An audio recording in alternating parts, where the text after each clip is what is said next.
hablar acerca del salario mínimo, donde precisamente hoy se publicó en el Diario Oficial el decreto que da a conocer que no existirá ningún tipo de incremento o variación en el salario mínimo para el próximo año. Aquí tenemos los detalles que ha generado, por supuesto, un tema de mucha controversia y de muchas opiniones también, que se las mostramos a continuación.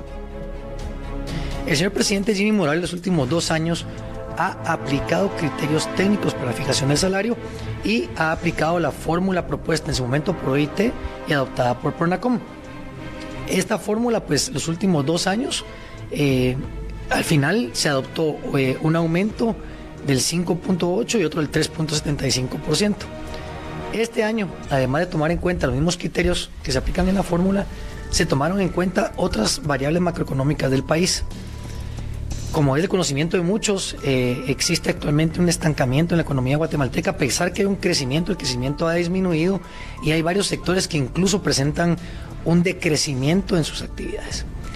Nosotros como autoridades debemos de velar por el mantenimiento del empleo que hay, de las fuentes de empleo que existen actualmente, y también queremos promover una reactivación económica y que se generen más plazas de empleo. También queremos favorecer a las personas que se encuentran en situación de desempleo, a los que están en subempleo y también a aquellos que están ocupados en la economía informal. Creemos que esta medida permitirá fomentar la competitividad del país y es un reto también para los empresarios, que los empresarios, gracias a esta medida, también pues puedan generar nuevas plazas de trabajo, mantener las que ya existen y generar más empleo para el país. Los últimos 14 años, ininterrumpidamente, ha habido constantemente un aumento. Nuestro salario mínimo vigente es uno de los salarios mínimos más altos a nivel de Latinoamérica. Y lógicamente debemos de establecer ya una nueva política nacional de salarios que permita una fijación técnica de los salarios y facilite ese diálogo social que se debe dar entre los dos sectores. Como Ministerio de Trabajo y Previsión Social nosotros priorizamos ese diálogo social y lo ideal es que haya siempre un consenso entre el sector trabajador y el sector empleador. Distintos sectores se han pronunciado al respecto y aquí le presentamos las impresiones. El salario mínimo es una medida que aplica solo a un pequeño porcentaje de la población que está en el mercado laboral. El mercado laboral en Guatemala, más del 75% a nivel nacional es informal y a nivel del área rural es más del 80%. Es decir que en promedio de cada 10 personas que están en edad de trabajar, únicamente 2 personas pertenecen al mercado laboral formal y hay 8 personas que están en el sector informal. Entonces, la decisión sobre el salario mínimo generalmente se concentra en este pequeño porcentaje del mercado laboral. Vemos en esa línea, vemos como una medida acertada la decisión del gobierno de Guatemala. Mientras tanto, el sector sindical analiza acciones contra el acuerdo ministerial que no refleja un aumento salarial.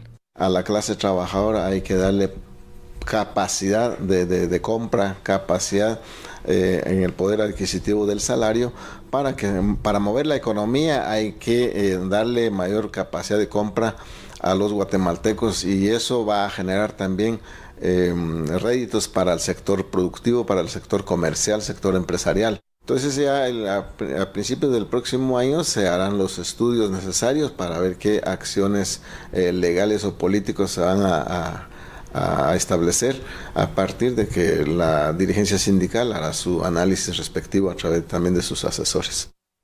Bueno, definitivamente es un tema polémico. De hecho, si queremos tener un antecedente histórico de un no aumento al salario mínimo, tenemos que retroceder hasta el gobierno de Óscar Berché, donde pasó por última vez esta situación, Sandy. Llama la atención, Julio, pero queremos conocer ciertos datos también. Hablando de este tema, por ejemplo, te pregunto, ¿qué tan sano es no incrementar el salario mínimo cuando el precio de la canasta básica, por ejemplo, de alimentos, es así, aumenta todos los años? Así es. Ahorita lo vamos a hablar y vas a ver que no es para nada sano. Empecemos con un dato que nos va a estremecer a todos. A ver, este año, nada más en el 2018, más de 238,000 jóvenes se graduaron como, entre comillas, profesionales de educación media. De ellos, se estima que solamente 7,000 van a alcanzar una plaza de empleo fijo, de empleo formal. La canasta básica alimentaria, tú precisamente lo preguntabas, para el mes de noviembre tenía un coste de 3,597,45 centavos, es decir, supera lo que es un salario mínimo. La canasta básica ampliada también, considerando el mes de noviembre del presente año, asciende a los 8.306 quetzales con 28. Sabes que en un grupo familiar donde trabaje papá y mamá con 2 salarios mínimos ni siquiera les alcanzaría para cubrir al final de cuentas esa canasta básica ampliada que está por lejos, que incluye obviamente el pago de servicios, de educación, de medicina y de muchísimas cosas más. Si partimos de esa base, partimos mal con este tema. La verdad es que llamaba la atención, se hicieron las recomendaciones, por ejemplo, el Sindicato de Trabajadores daba a conocer que era necesario, la verdad, poder incrementar el salario mínimo, mientras que ciertos sectores también comerciales, empresariales, hablemos, daban a conocer que la situación económica en el país no estaba para poder incrementar el costo o el tema del salario mínimo, por ejemplo. Pero ¿cómo hablamos de los productos al final? Porque obviamente nuestro salario tendría que ir de la mano con el incremento de los productos, porque entonces, ¿cómo hacemos nosotros para poder costearlos? Esto es correcto, Sandy. Debería de ser en un mundo ideal algo que por lo menos te permita cubrir el costo de una canasta básica alimentaria, por lo menos. Sin embargo, la situación está tan mal en Guatemala en este sentido para los derechos del trabajador que, fíjate, a más del 70% de personas al final de cuentas terminan trabajando en la informalidad. Claro. Y ahí ya depende, ¿no?, de si venden o no venden para llevar el pan a su mesa. Ahora, justificación, porque justificaciones hay para todo. El grupo empresarial dice que esta medida ellos la ven como positiva porque lo que va a hacer es mantener un equilibrio en las plazas de trabajo y no algo que ellos tenían previsto como, en todo caso, despidos probablemente masivos en las empresas, porque también hay que ser muy claros en algo, si vamos en este tema que es netamente económico.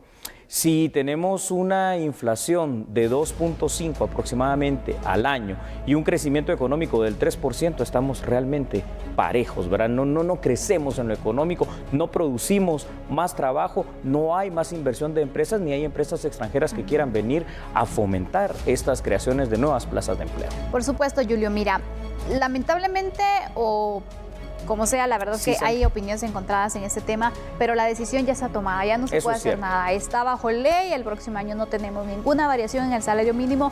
Bueno, ya está la decisión tomada, pero ojalá, Julio, que se puedan incrementar las supervisiones en las distintas empresas para verificar que se cumpla al menos con el pago del salario mínimo establecido, porque hay que decirlo, en ocasiones ni siquiera a eso se llega. Tienes toda la razón, Sandy, sobre todo porque ahorita estamos hablando de un salario mínimo para las empresas, digamos, de un área metropolitana, porque cuando hablamos de las actividades agrícolas, recuérdate que hay que quitarle aproximadamente 200 quetzales a este salario mínimo, que está en 2.700 y unos cuantos quetzales. Entonces, sí son salarios que habrá que repensarlo definitivamente. Creo que esto va a ser una lección aprendida para el próximo año y una lección aprendida inclusive para los grupos que en teoría luchan por los derechos de los trabajadores, ¿verdad? Los grupos y los sectores sindicales que no logran incidir en las comisiones paritarias, en la Comisión Nacional de Trabajo, para que esto sea una realidad. Algo está pasando allí que efectivamente no están cumpliendo con la misión que ellos en teoría tienen de velar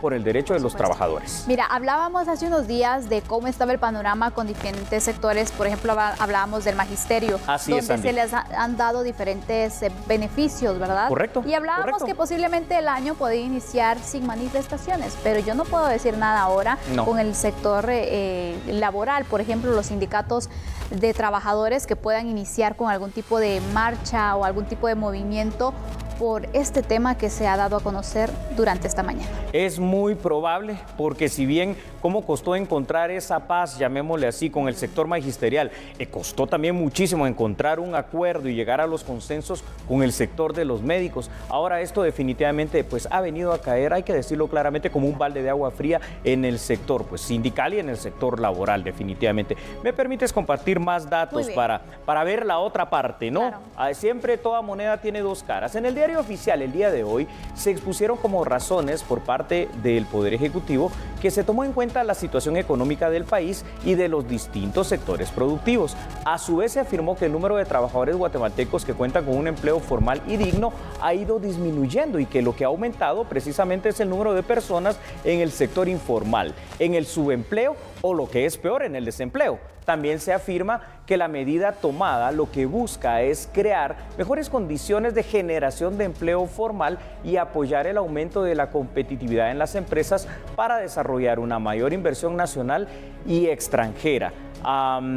Se tomó esto supuestamente en cuenta la congruencia con la necesidad de activar que hay en Guatemala nuestro sector económico en el país. Una cosa queda clara, uno de los grandes retos al final de cuentas como país que tenemos es mejorar todo lo que tiene que ver en economía, en inversión, en desarrollo, en creación de plazas de trabajo y en la defensa, obviamente, por parte de los sindicatos, porque si no, ¿para qué están los sindicatos? De todos esos derechos laborales. Y definitivamente una lección también aprendida, como te lo decía hace unos minutos, Sandy, porque desde principio de año, es decir, ya desde los primeros días del mes de enero, estas comisiones paritarias pueden empezar a llegar a mejores acuerdos para el sector laboral, esperemos ya ahora para el 2020, imagínate. Por supuesto, se habla entonces dentro de las justificaciones el tema de la economía, que está no en su mejor momento en nuestro país, pero te pregunto también, ¿quiénes han contribuido a que esto ocurra? Porque primero, hay empresas que se han retirado del país por diferentes situaciones. Una de ellas es que no se cuenta con certeza jurídica.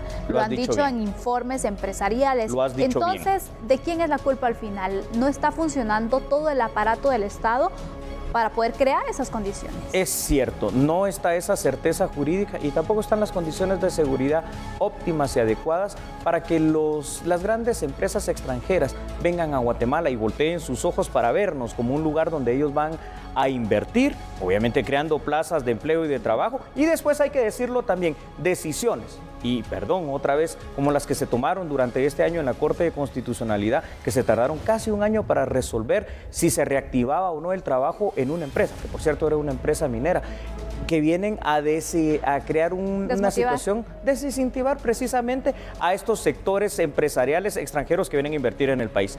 Este es el tema, Sandy, lamentable, ya lo dijimos, así que para el siguiente año tendremos el mismo salario mínimo, ya usted lo sabe. Bueno, ahora hay que ver qué decisiones se toman y qué cambios se hacen también para poder mejorar la economía nacional, porque no nos podemos quedar así. Esperamos que las autoridades puedan hacer algo al respecto y que todos los poderes del Estado también contribuyan a crear esas condiciones para que el trabajo en el país se pueda mejorar y se tengan más fuentes de empleo. Concluimos con el tema, Julio. Vamos a una pausa, pero tenemos más información y análisis aquí en A la Medida. Somos A la Medida.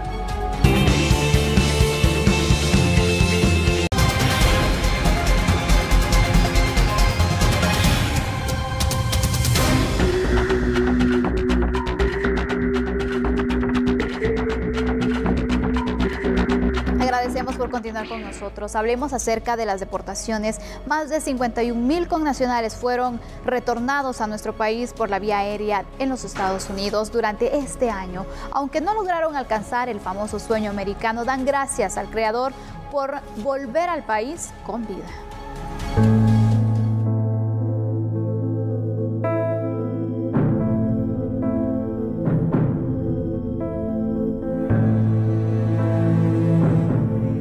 Retornas a tu país, vuelves a ver a tu familia, tienes la oportunidad. Muchos murieron en el camino de la búsqueda del sueño americano, caballero. Sin embargo, tienes la oportunidad en este nuevo año de ver a tu familia. ¿Cómo te sientes? No, pues agradecido con Dios que nos recibieron bien, con cariño, y gracias a los paisanos pues que se esmeran mucho por esperarnos. Ojalá pues sigan haciendo siempre lo que hacen con nosotros, los paisanos de aquí, nuestras autoridades. ¿Tienes hijos? Sí, tengo 2 nenas y por ellas pues yo creo que ya no intentaré volver a hacerlo. ¿Cómo se llaman ellas tan pequeñas? No puedo decirlo. Sí, la emoción es bastante grande, sin embargo, vas a volver a darles un abrazo, el abrazo de Navidad, y quizás el de Navidad también, Año Nuevo. Sí, ese es mi anhelo.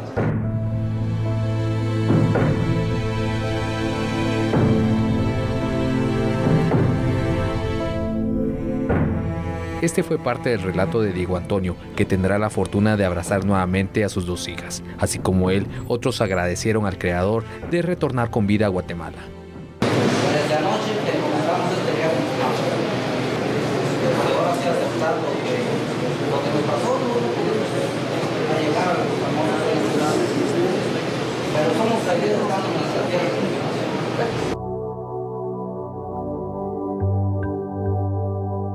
El sufrimiento en los centros de detención es un capítulo que busca ser olvidado.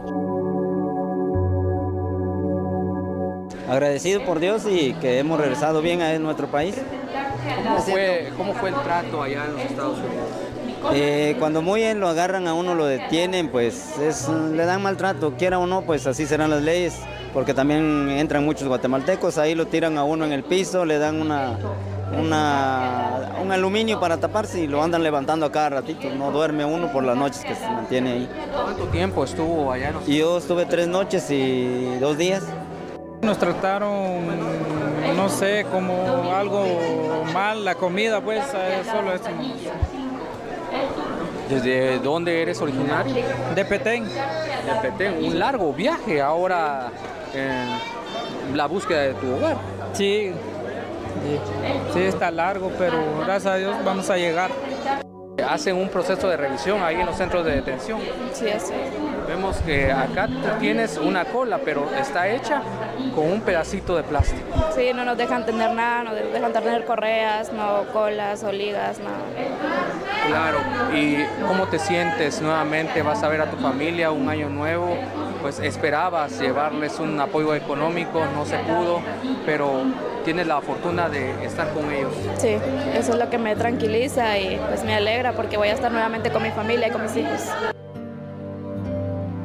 En total, fueron deportados 51.396 compatriotas desde Estados Unidos, siendo un 56% más que lo del 2017.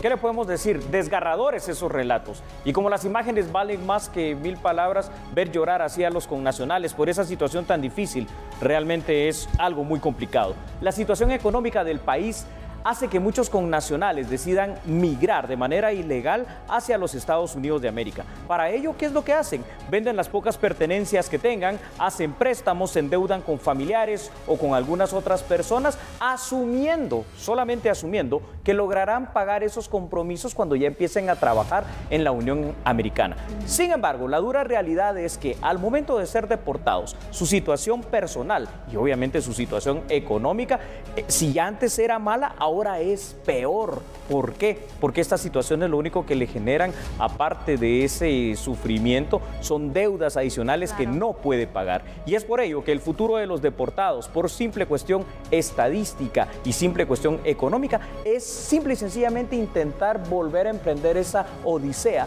para regresar y tratar de alcanzar el sueño americano. Un estudio, por cierto, realizado en el año 2011, dice que al menos el 56% de deportados vuelven a intentar en al menos una ocasión regresar a Estados Unidos. Andy, ¿qué te parece? Increíble, Julio, pero mira, hay diferentes situaciones. Por ejemplo, muchos de los que regresaron fueron detenidos cuando llegaron a Estados Unidos. Por ejemplo, en algunas ocasiones, si no es que en la mayoría, hicieron préstamos, dieron también como pago un terreno, la casa, diferentes propiedades. Otros que ya se encontraban en territorios norteamericanos que posiblemente estaban saliendo de sus deudas y los detienen. Entonces, ¿qué vienen aquí? Sin nada, porque al final, ¿qué futuro les puede esperar a ellos? A ver, tienes toda la razón. Y si hacemos el ligamen del anterior tema que tratamos en el análisis, en cuanto a que cómo estamos en los temas de salario mínimo, en cuanto a que no hay emprendimiento, digamos, de manera fuerte que permita crear nuevas plazas de trabajo, el futuro que ellos tienen acá es nulo, es desolador. Poco esperanzador. Poco esperanzador.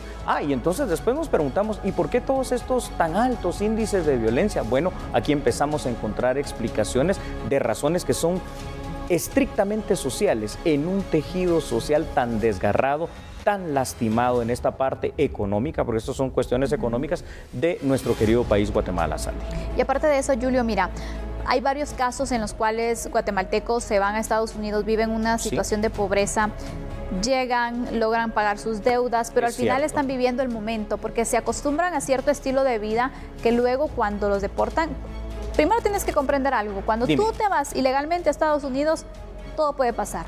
Te pueden deportar en cualquier momento, por lo tanto, la idea tendría que ser prepararnos para ese momento. Al final de cuentas eso es hacer algo al respecto, ¿verdad? Poder invertir, poder establecer un negocio, ahorrar, por ejemplo, porque no tenemos nada seguro. Sin embargo, ese tipo de pensamiento no todos lo tienen y lastimosamente cuando se encuentran en esta situación que son deportados, vienen al país, no tienen nada, entonces prácticamente la situación nuevamente de pobreza los obliga a migrar otra vez. Y los envuelve en ese círculo vicioso, nada virtuoso obviamente. Y a veces pasan otras cosas, Sandy. Resulta ser que sí tienen esa previsión en algunos casos y mandan sus remesas para que aquí la familia viva mejor y supuestamente para que se empiece a ahorrar. Pero ¿qué pasa? Aquí la familia también lo empieza a gastar. Tenemos este dinero y lo vamos a gastar.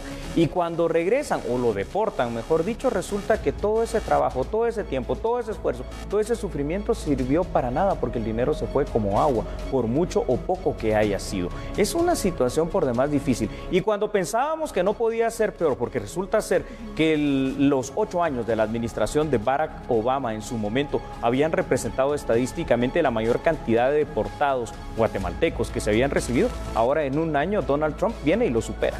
Por supuesto. Creo que falta visión, Julio, ante estas situaciones, tanto de la familia que se queda en Estados Unidos como de quienes se van, porque obviamente tenemos que establecer entonces, si bien la situación se está mejorando económicamente a nivel familiar, bueno, hagamos algo para poder de esa manera construir una casa, algunos locales, comprar terrenos, poner un negocio. Sabemos que los negocios también está un poco complicado, pero hay quienes optan, por ejemplo, por instalar o por crear una tiendita para poder vender en su comunidad y empezar de esa manera. Entonces ahí vas generando también un poco de dinero, vas invirtiendo. Es otro tipo de pensamiento, pero también necesitamos el apoyo del Estado para ir generando ese tipo de ideas y de motivaciones sobre todo. Claro, el apoyo para la creación, no solo en ideas, sino que de una manera fáctica, que sea real, de la mediana y de la microempresa, ¿no? Que te enseñen. Fíjate que a veces hay situaciones que uno dice, ni te imaginas de dónde se puede hacer dinero. Hay en esas microempresas señoras, así como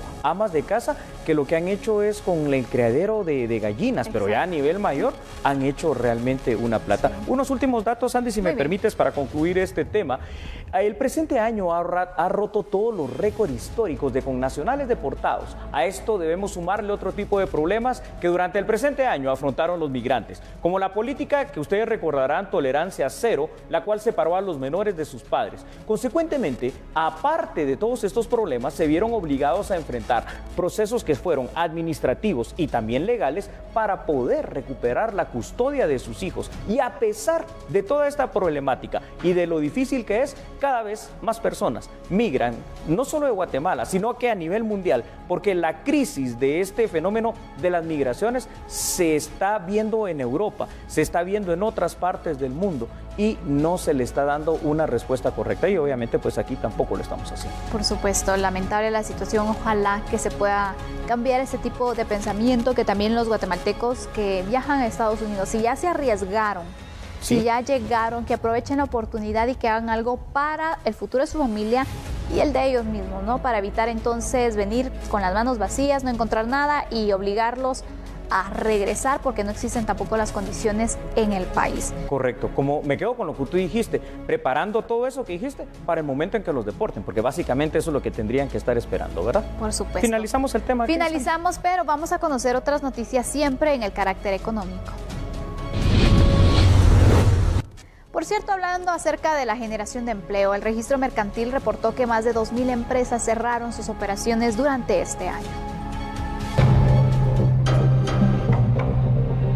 En el año 2018, más de 35.000 empresas y 5.000 sociedades fueron creadas. De estas, 2.500 cancelaron su patente antes de finalizar el año. En empresas mercantiles se registraron 35.246 al 30 de noviembre, del 1 de enero al 30 de noviembre. Todavía estamos pendientes de la estadística del mes de diciembre. En cuanto a la cancelación, ¿verdad? Son 2.846 las que se cancelaron en ese mismo periodo. De empresas y de sociedades mercantiles, al 30 de noviembre se han aperturado 5.111 y se han disuelto 85. Probablemente porque cierren, ¿verdad?, los establecimientos comerciales en cuanto a las empresas. y de las sociedades, porque ya pues existe entre los socios la disposición de cerrar la sociedad y ya no continuar las operaciones. Otra de las razones se debe a la desactivación del número de identificación tributaria NIT, o porque pudieron ser empresas de cartón, según el analista del Centro de Investigaciones Económicas Nacionales, Hugo Maul. En el año 2017, los números de apertura y cierre de empresas no muestran diferencia con las actuales. El secretario general del Registro Mercantil indicó que el año pasado se patentaron 37.117 empresas y se cancelaron 3.000 al finalizar el año. A ver, alístese, porque a partir de los primeros días del próximo año, o sea, ya la próxima semana, la Superintendencia de Administración Tributaria empieza y espera que pueda empezar con la recepción de las planillas del IVA de los contribuyentes para que puedan deducirlo sobre el impuesto de la renta. Así que veamos la información aquí en A la Medida. Para muchos es un tema olvidado desde el 2013, sin embargo para otros es un derecho para disminuir el pago del ISR. El plazo para entregar la planilla del IVA del año 2018 vencerá el 15 de enero del próximo año. Se estima que serán recibidas más de 50.000 planillas. Pues vale la pena en este sentido decir que más de 1.000 personas, más de 1.000 planillas han sido entregadas con un crédito de alrededor de los 10 millones de quetzales y pues como lo decíamos al inicio es un derecho, así que puede ejercerlo en este caso los contribuyentes que tienen este derecho. ¿Hay una fecha en ley?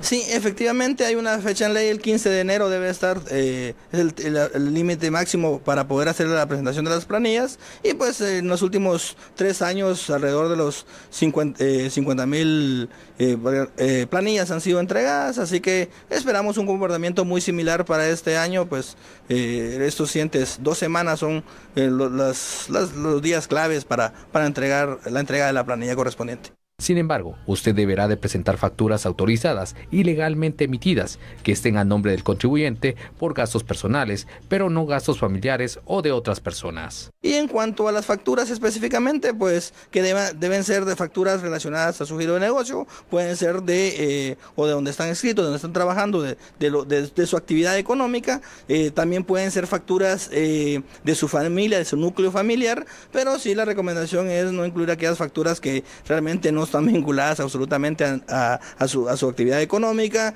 se dedica a temas de contabilidad y luego presenta una factura de un tema agrícola, ese tipo de incongruencias que pues se recomienda no incluirlas porque igual no pueden ser tomadas en cuenta.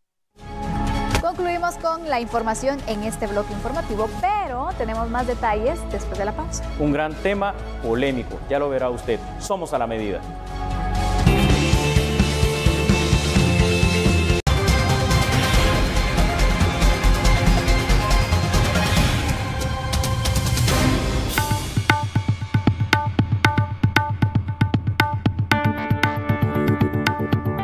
Finalmente avanza el caso de los Bitkop. Por segunda ocasión, el Tribunal de Mayor Riesgo indicó que el ciudadano ruso Igor Bitkop fue encontrado culpable por utilizar desde el 2009 documentos personales de identificación falsificados cuando vino a Guatemala.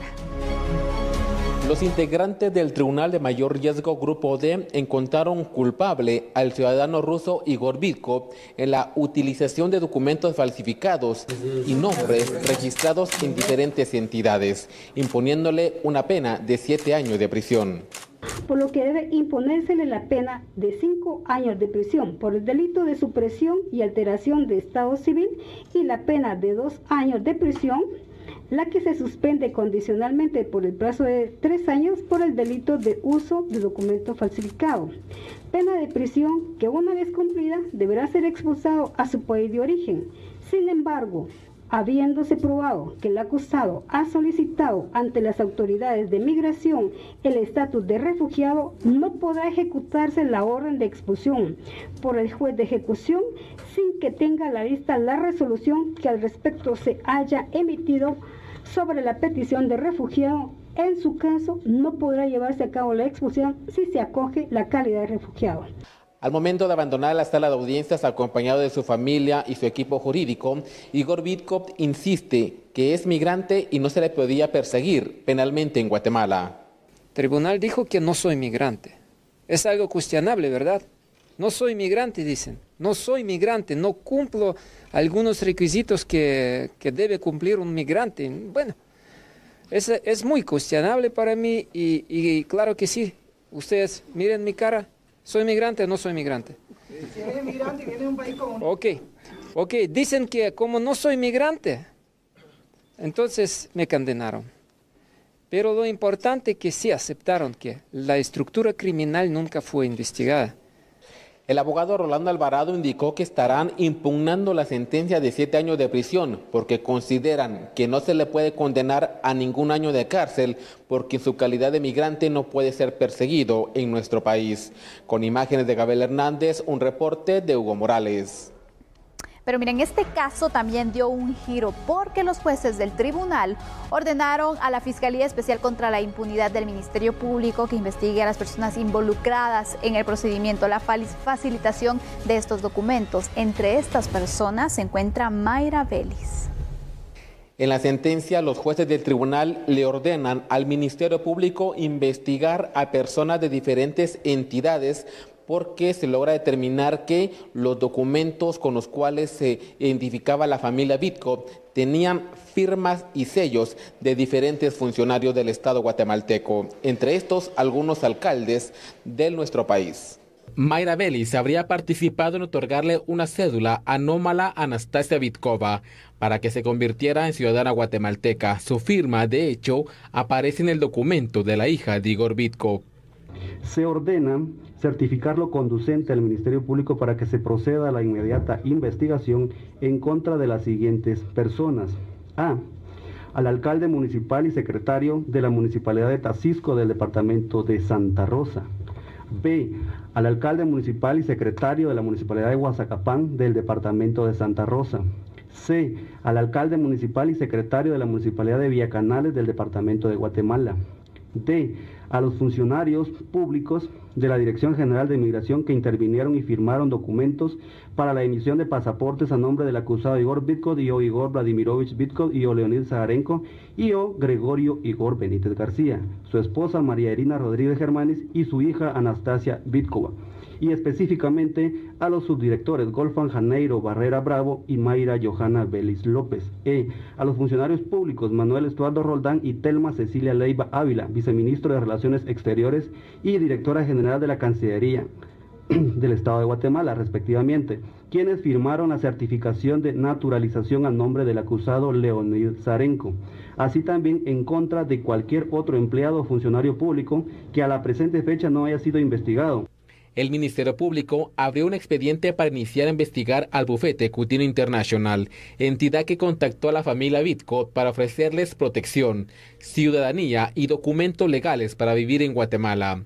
La esposa de Igor Bitko, Irina Vitkova, fue citada por la Fiscalía y ya declaró cómo fue el contacto con el bufete Coutinho International.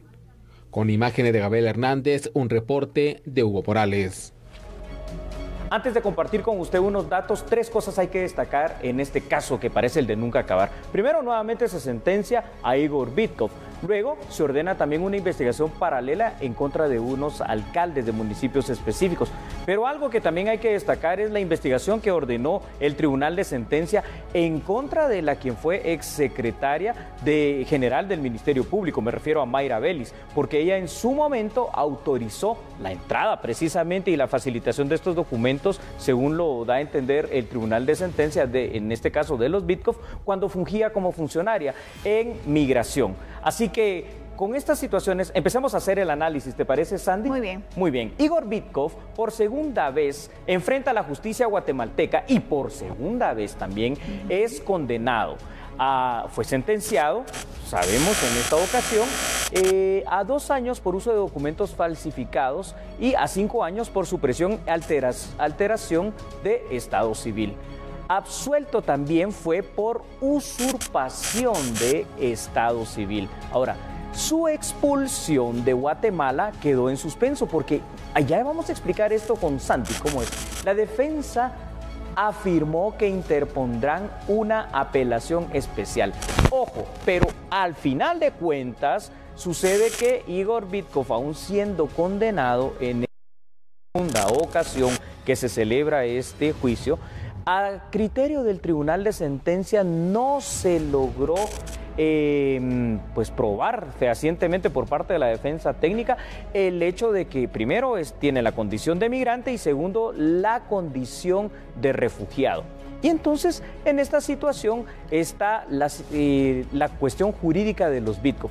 ¿Qué pasa? ¿Fue a prisión el día de hoy? No, y explico por qué.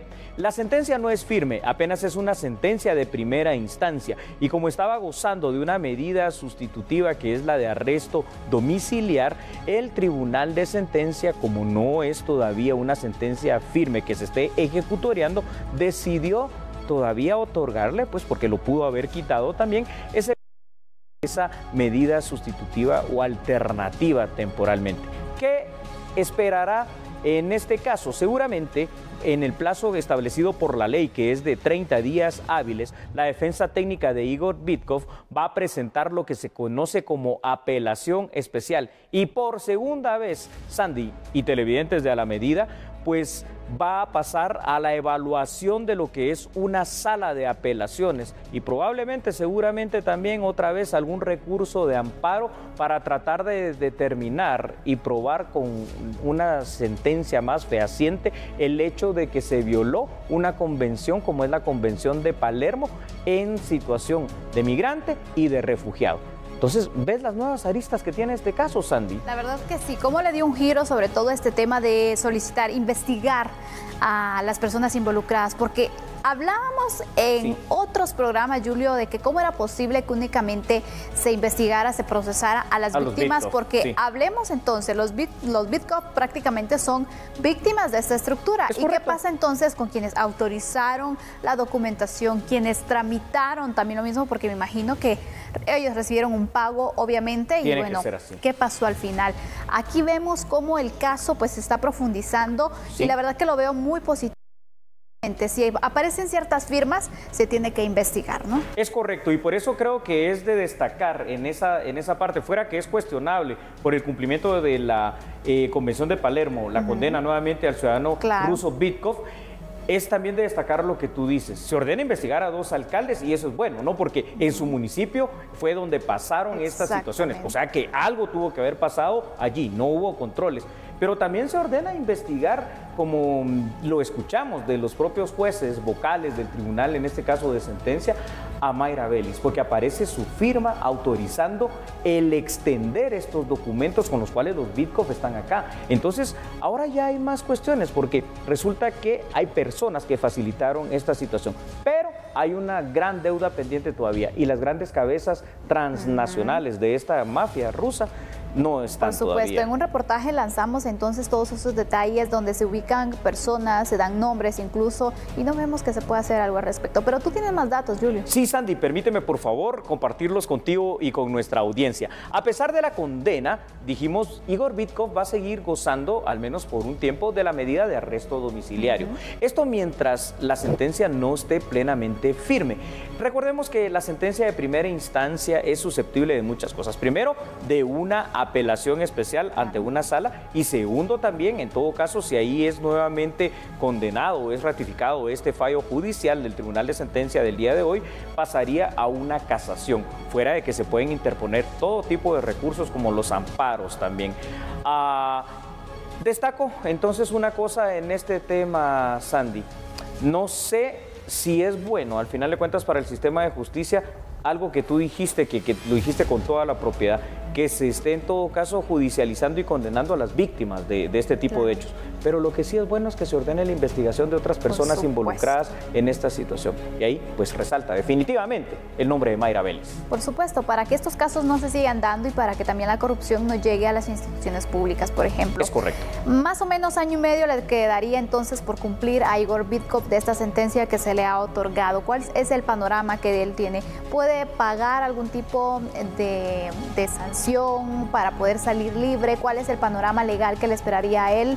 Y si ¿Tú crees que podría apelar esta resolución o simplemente concluir el caso allí? Sí, de algo creo, casi que estoy muy seguro de que no va a volver a la cárcel. ¿Por qué? Porque si la apelación especial más o menos tiene unos tiempos de 6 meses y si después todavía presenta una casación y ahí fácilmente se va otro año, que es este año y medio precisamente, ahí ya podría, si vuelve a salir condenado y se ratifica por el tiempo que tiene en prisión, porque el que tenga arresto domiciliario es como si estuviera, como es medida sustitutiva, como si estuviera en tiempo efectivo de prisión, ahí podría ya tramitarse la libertad anticipada, que es un beneficio penitenciario, y bueno, pues finalmente salir libre, ¿verdad?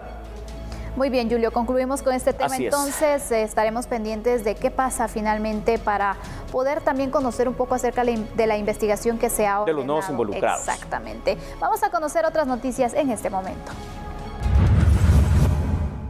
El jefe de la Abogacía de la Procuraduría General de la Nación, Germán Alvarado, dio a conocer algunos elementos que fundamentan la demanda presentada contra los 3 magistrados de la Corte de Constitucionalidad.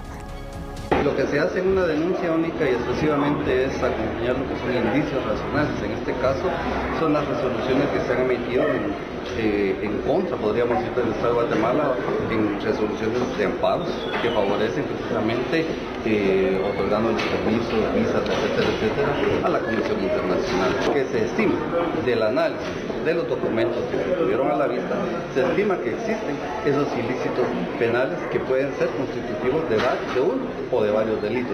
Y aquí acordemos que se presume la participación de los honorables magistrados. Los temas que se abarcan es todo lo contenido en relación al mandato de las exigencias de las resoluciones que han perjudicado los intereses del Estado. Recordemos que todo trámite de un amparo pues tiene un procedimiento que está establecido en la propia ley, y a veces vemos que existen resoluciones que no se tomaron el tiempo debido, que no se dio el trámite debido, o como lo conocemos, el debido proceso, y fueron resoluciones, podríamos decir, sin correr audiencias, etcétera, etcétera, que es lo que se presume y es lo que se está poniendo en conocimiento de un órgano jurisdiccional competente para que sean ellos los que estimen y evalúen si esas resoluciones son o no constitutivas de delitos de los que se están enunciando en una denuncia penal. La nueva ley de migración precisamente es una facultad propia en este caso del que dirige el Instituto de Migración. Y recordemos que el Ejecutivo precisamente lo que persigue es y veamos lo que dice la teoría de la administración pública. El Ejecutivo es el jefe de la administración pública y como tal, como él, pues obviamente él tiene el poder, que si bien es cierto, lo dice la Constitución, radica en el pueblo, pero quien representa al pueblo es el gobierno de la República en este caso. Entonces, en este caso no se estima que existen todas esas violaciones a esas resoluciones que se han emitido por parte de la Corte Constitucional. Nosotros lo único que se analizó únicamente fueron las resoluciones que no cumplían con el debido proceso. Eso es básicamente lo que creemos que es donde se da el abuso de autoridad por parte, en este caso, de los magistrados denunciados. Nada más. Falta información, pero no en este momento. Porque ¿qué haremos ahorita, Sandy? Vamos a una pausa, regresamos enseguida. Somos a la medida.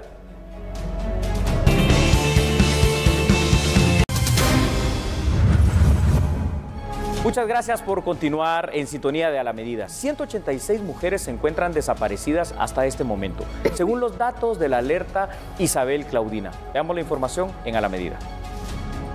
De las más de 500 alertas activadas desde el mes de agosto, el 33% aún no se han desactivado y los protocolos de búsqueda continúan. El 6 de agosto de este año que empezó el funcionamiento de la alerta se han activado 550 alertas. Esto equivale a un promedio de 4 alertas activadas diariamente.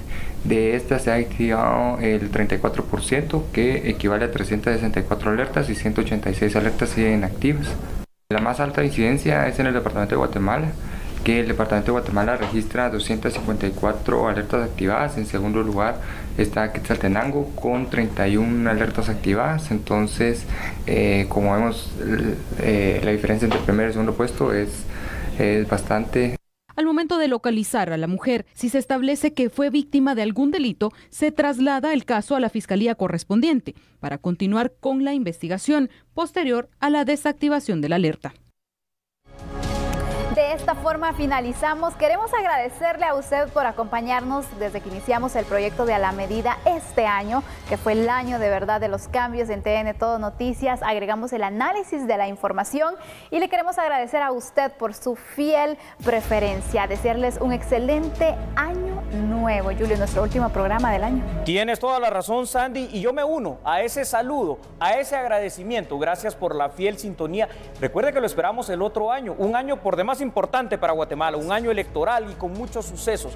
Pero mientras eso llega, queremos desearle que estas fiestas de fin de año sean fiestas de paz, de tranquilidad, de amor, de reflexión y de propósitos que de verdad cumplamos. Así que reciba de parte de todo el equipo de dirección, de producción, técnico y todos los que hacemos posibles, y obviamente incluyendo a Sandy y a su servidor, un feliz año 2019. Recuerde que somos A la Medida. Los esperamos el 1 de enero para iniciar el año con mucho análisis de la información. Feliz año. Feliz año.